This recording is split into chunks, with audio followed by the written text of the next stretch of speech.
Hello, and welcome to the Bluzelle Lovelace update.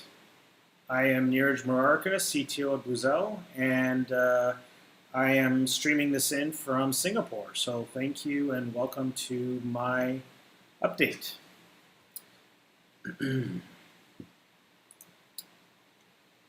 So the format for this event is going to be a mix of slides that I've put together for the Lovelace product, combined with a question and answer period. Please feel free on Twitter to post whatever questions that you have. We also have some questions prepared that were asked during my AMA last week that I will address again here during this event. So yes, without further ado, I'll get started. So at the end of this week, we're going to be releasing the beta for Lovelace. This is in tandem with the hackathon we're having in Vancouver, British Columbia, Canada at the end of this month. So in fact, this coming weekend. The second part of this update will refer to the actual release of the product, the full non-beta release at the end of June, and that will be a test net.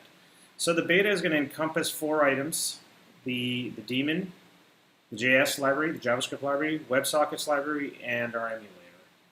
The actual full release at the end of June is going to encompass the public test network, the daemon, with support for reads from the Neo smart contract environment, and then support for reads from the Ethereum smart contract environment.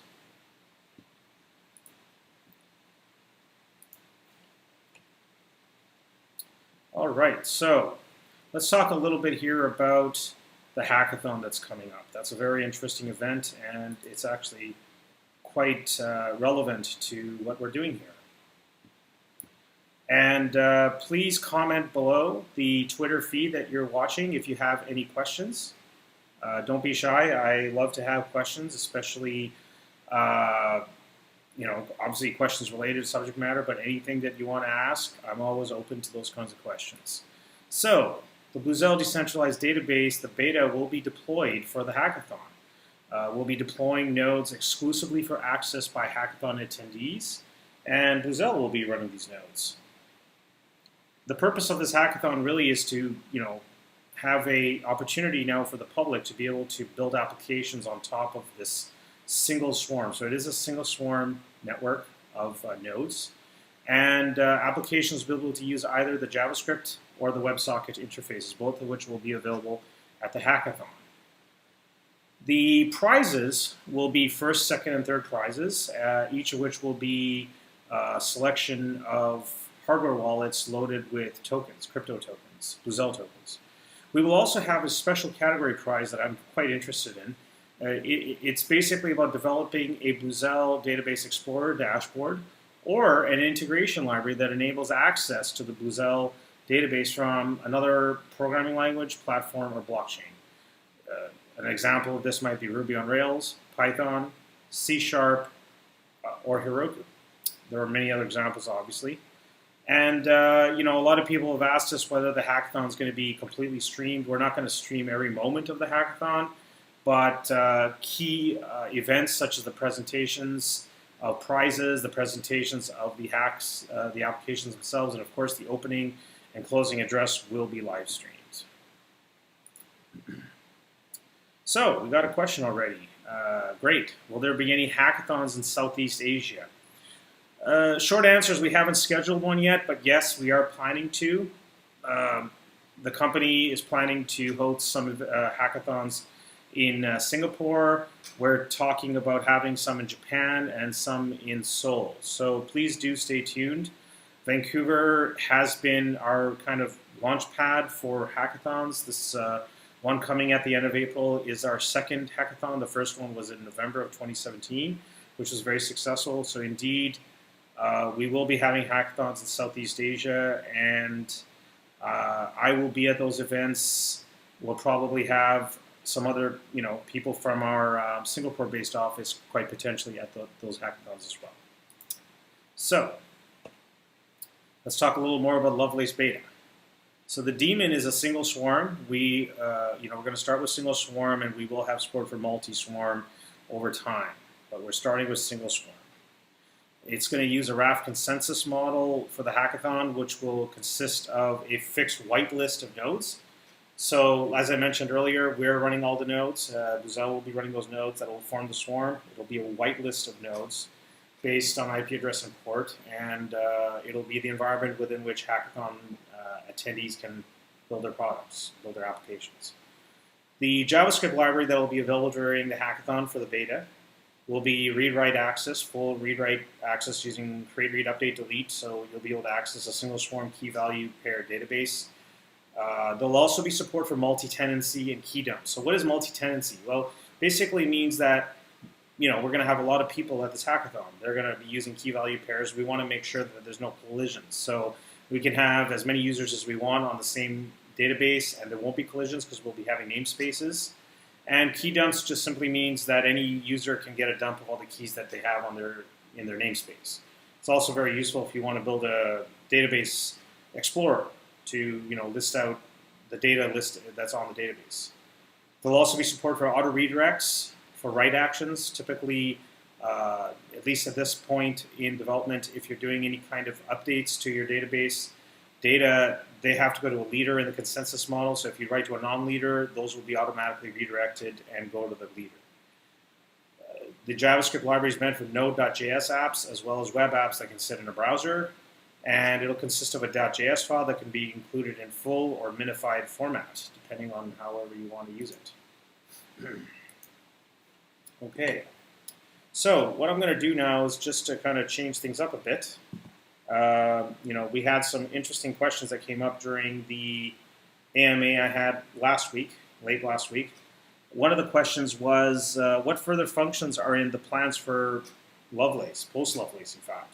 Well, I'll first start by saying that, and this is going to be coming ahead later on in my slides, that the final release of Lovelace will have support for Neo and Ethereum with the ability to read data. By the end of 2018, which is the Bernoulli release, we're going to have full support for CRUD. So you'll be able to do creates, reads, updates, and deletes all from Neo and Ethereum. We'll also have GUI client tools available to developers. And we'll also have bootstrapping, which means that if you join the network as a farmer, your node will automatically be able to detect other nodes. You'll be able to find peers automatically, full peer support. We won't have the whitelist that we currently have for the hackathon. And finally, the emulator, which I'll talk about as well. It's in fact on this slide. So the emulator, it's the reference standard that the daemon follows to ensure correct behavior. So the daemon's being built in C++, but it uses this emulator to ensure that the behavior is correct. The emulator follows the right behavior. So the emulator is currently only available for internal testing and to selected partners, companies that Bluzelle is partnering with. We have not open sourced it or made it available to the public quite yet. One more thing on WebSockets. Well, a few things. It's a low-level interface that enables applications to talk directly to the WebSocket layer in the daemon. So that's pretty important. One of the key areas we'd like to see some sort of product coming out is developers building connectivity to the database, integration. So for example, our JavaScript library actually talks directly to the WebSockets. So we anticipate developers building other libraries to for other languages, platforms, and blockchains. And as I mentioned, that's one of the areas that we're offering a special prize category for the hackathon. So let's move on to the actual Lovelace release. So this is slated for the end of June.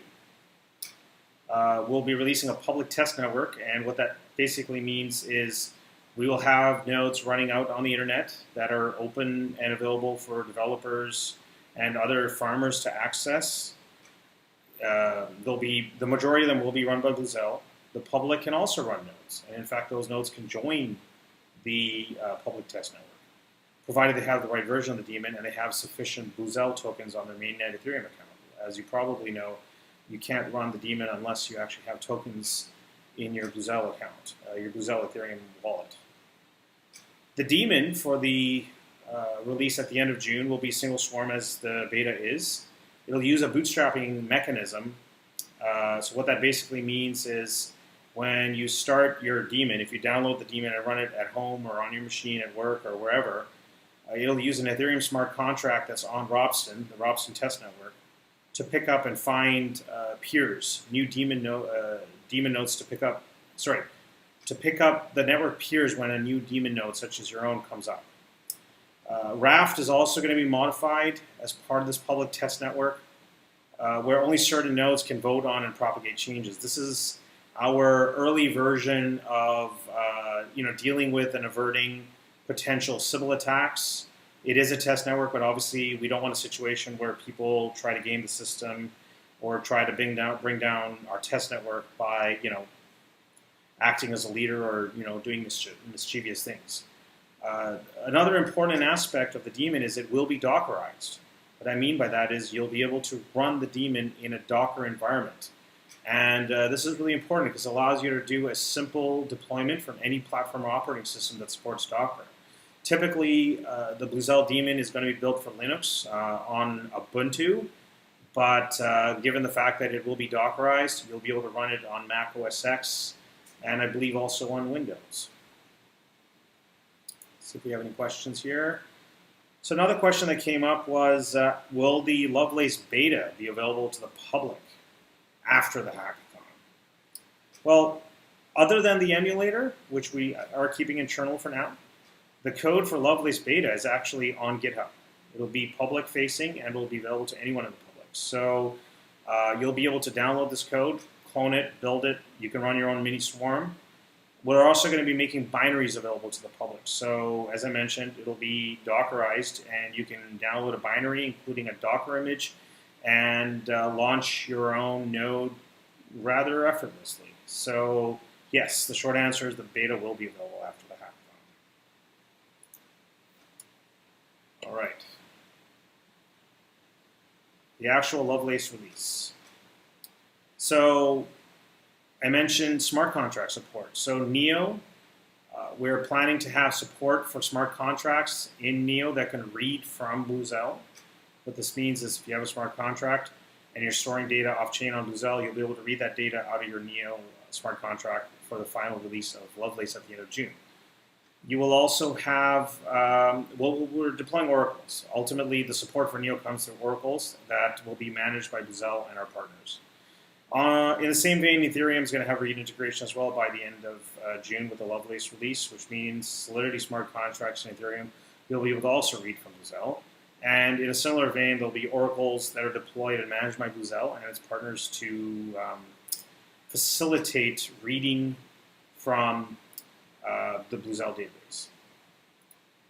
So another question that came up, are stakes required in the beta? So what does that mean? Well, we've always talked about the fact that in order to be a farmer on the Bluzelle network, you have to have Bluzelle tokens, you have to put them up as a stake in order to participate. And this is quite critical to ensure good behavior, karma, and ensure that farmers are not misrepresenting their storage of information. So for the beta and the test network, the answer is no, stakes will not be required. It is a test network, so stakes will come later when the network moves into production. We do require that you have a balance of tokens in your account, but we won't be doing any kind of staking specifically where tokens can be lost or they go into escrow for the current version, Lovelace, of the product. Let's see if we have any more questions here. Another question. Can I start trying out as a producer for the Lovelace version? Yes, with provisions. So you will be able to participate in the test network by the end of June. Lovelace comes out at the end of June, and we will have a public test network. So yes, you'll be able to download the node and run it, which makes you a producer, and you will be able to participate. You can, store data on your machine. The caveat is you won't be earning any tokens yet. We haven't added cryptoeconomics quite yet into the product. That's coming down the road. So yes, you can try it out as a producer, and you'll be able to get a feel for running the daemon. You'll be able to see it in progress. You can obviously also use Lovelace as a developer, not only just be a producer at the end of June. And of course, by the end of the beta, you can also run your own mini network. The key difference is at the end of the hackathon, we won't have a public test network that we're launching for the public. So if you do want to be a producer earlier, you can do so, but you'll have to do it on your own private network. I'm going to give the public some more time for questions, and then I'll move on to my last slide, which is really just about keeping in touch and joining the conversation. So let's see what other questions we have here. So one person asked us, why did we choose to build this network, or build tokens on top of the Ethereum network? So the ERC20 token, why is it on there? So we actually have a dual token model here. We have the BLZ token, which is on Ethereum. It's an ERC20 token, and that's what our token sale in January was based on. We also have the BNT token, the Bluzelle native token, which is actually used inside our network. And the key reason for that is cost and performance. Ethereum tokens, ERC20 tokens, cannot perform. There's some severe difficulties with transaction processing and the cost of those on the Ethereum mainnet. So just imagine you're doing 100 transactions a minute on the Bluzelle network. You don't really want to be paying Ethereum fees for mining to transact that. We also don't want miners to have to wait for Ethereum confirmations in order for that to happen. So it's not the Ethereum network is basically going to be the record for our BLZ token, but they're one-to-one with the BNT token, which is quite critical for our network. Another question is, where do you see Bluzelle 2 to 5 years from now? Well, we do have the ambition of being the leader in the decentralized database space. There's a massive market share there, not just for distributed applications or DApps, but also for applications in other spaces. I come from the video game space. I can definitely see huge potential for, video games, interactive entertainment, not just DApps, but a huge variety of applications across the spectrum of software development for using decentralized databases such as Bluzelle. So without a doubt, we are focused on DApps initially. But our goal is to go way well past that and be a market leader, sort of like an oracle of the decentralized database world. Another question is, besides Neo and Ethereum, what other blockchain integrations are you planning? That's a fantastic question. So we're currently also working with Zilliqa, based here in Singapore, and Icon, which is based in South Korea. We are working with them as well to have blockchain integrations, and this is obviously just the beginning. We're quite aggressive about ensuring that there are integrations between Bluzelle and all the leading blockchain environments out there.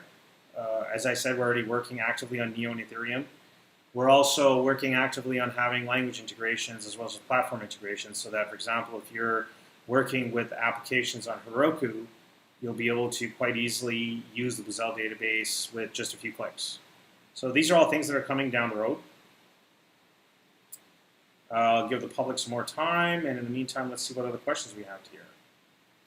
So somebody asked us, who do you consider to be your competitors? Well, that's a good question. Well, people often ask us about storage and Filecoin. These are file storage services, and they're complementary to Bluzelle. They're not really competing with us. You technically can store files on databases. That's not the model we're going with. Our model is you store fixed field data on Bluzelle, data that's structured, data that can be searched upon, where you can do queries. That's not really what a file is. A file is a large group of bits or bytes, however you want to look at it, that gets stored into a file system or a distributed file system. And generally, when you're accessing that file, you kind of just take the whole file as it is. So my vision of the decentralized web stack is you're using something like Bluzelle for database storage, and you're using something like Siacoin or storage or Filecoin for file storage. So they're complementary. They're complements to each other. Let's see. Are there any synergies for Bluzelle to work with Golem or any form of decentralized computing? How would that look for future computing? That's actually a really intriguing and interesting question. Currently, if you're looking to have a rendering farm or something, there's quite a capital investment involved. It's quite an effort. Golem, who I have spoken to, but I don't specifically have collaboration with right now. They're doing some very interesting things in that space. For example, I expect that they're going to be building integrations with rendering software, and that can get very interesting, where the data, the metadata pertaining to any kind of rendering efforts would be stored on something like Bluzelle. The files would probably get stored again onto something like Storage or SiaCoin or Filecoin.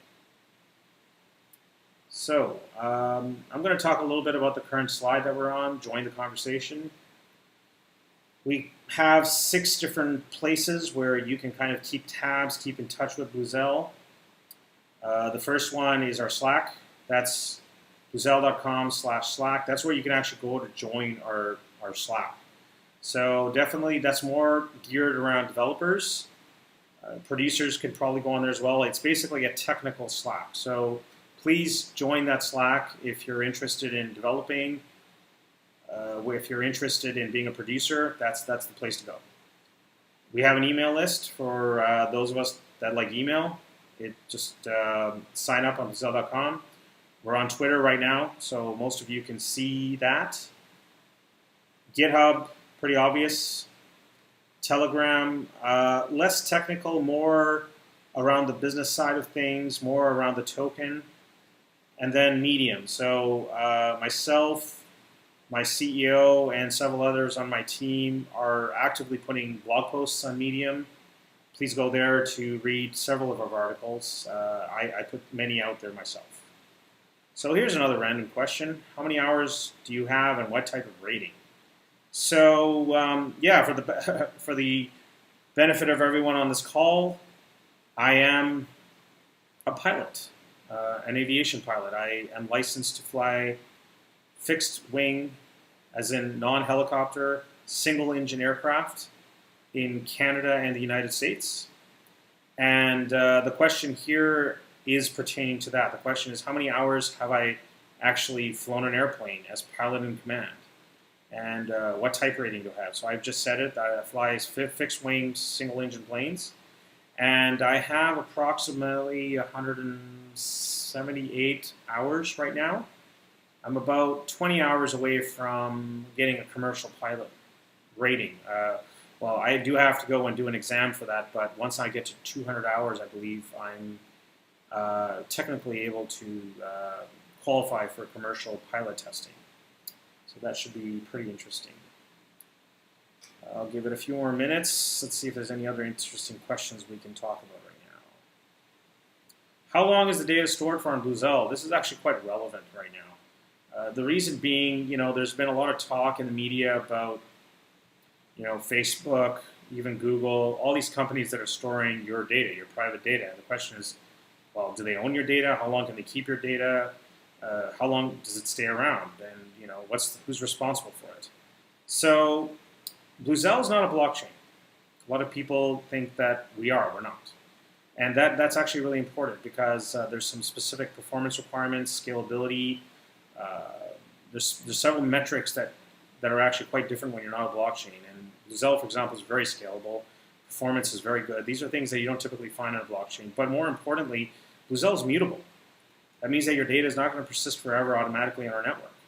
If you store a key value pair on Bluzelle, it's not guaranteed to be there a year later. And that's actually quite important. We don't want data to be there forever.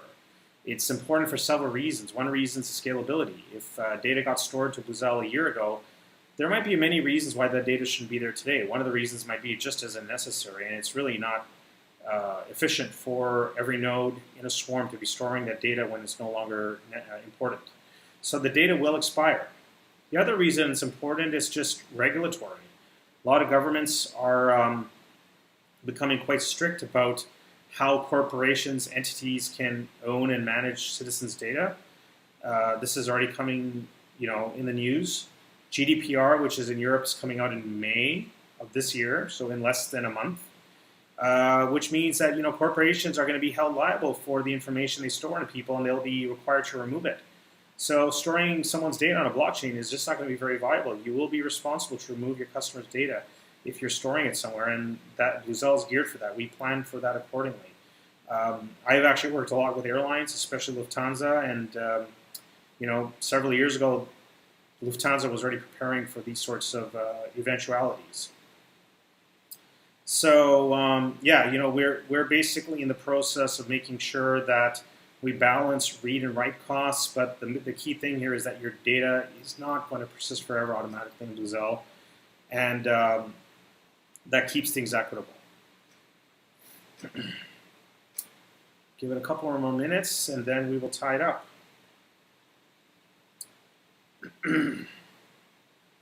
So another question is, how many different nodes do you expect which store a shard of data?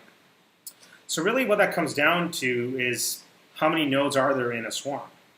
Because really every node in a swarm stores all that data.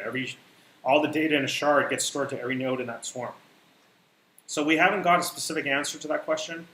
The short answer is we try to minimize the number of nodes in a swarm, and that might sound a little counterintuitive, but it's not.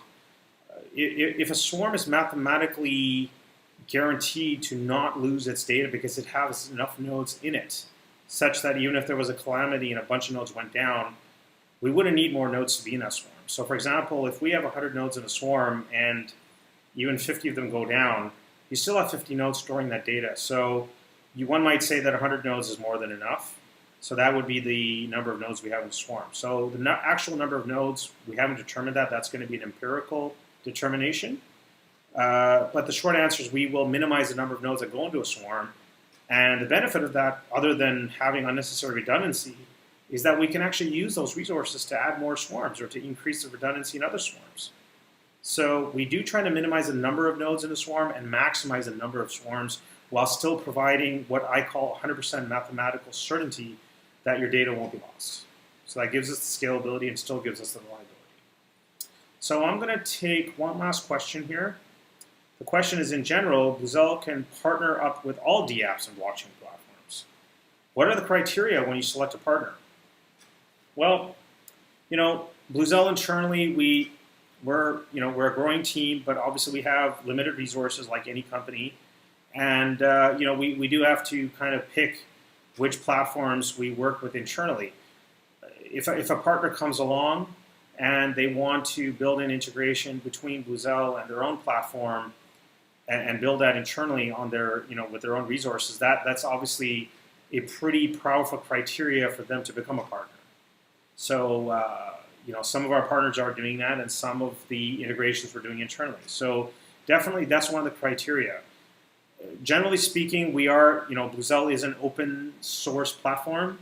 We're using a GPL v3, so there's nothing preventing someone from building an integration between Bluzelle and whatever blockchain is out there, whatever language. If you're building your own blockchain and you want to preemptively have support for Bluzelle in your blockchain, there's nothing preventing you from doing that. We do have premier partners that we have built collaborations with that we work with on a more official basis, but it's not to say that other platforms can come in and build their own integrations. So I believe that is the end of my product update for Lovelace. Definitely thank you for coming to this event, and thank you for all the great questions. As I mentioned, we're having a hackathon this coming weekend in Vancouver, and I look forward to seeing you all tuning in to the live streams we'll be having at the hackathon. But more interestingly, I'm looking forward to the applications that come out of the hackathon. We're going to be awarding prizes, and the top prizes, we're going to be showcasing them in our live stream, and we'll be putting them out onto our GitHub. So I think that anyone that's interested should definitely be following what's going on at the hackathon, at the live streams, and once the top applications are out on GitHub, definitely go in and try them out, download them, build them, fork them, put in pull requests, whatever you want. This is a very open product that we want community involvement in. So I look forward to that and welcome it. Thank you very much.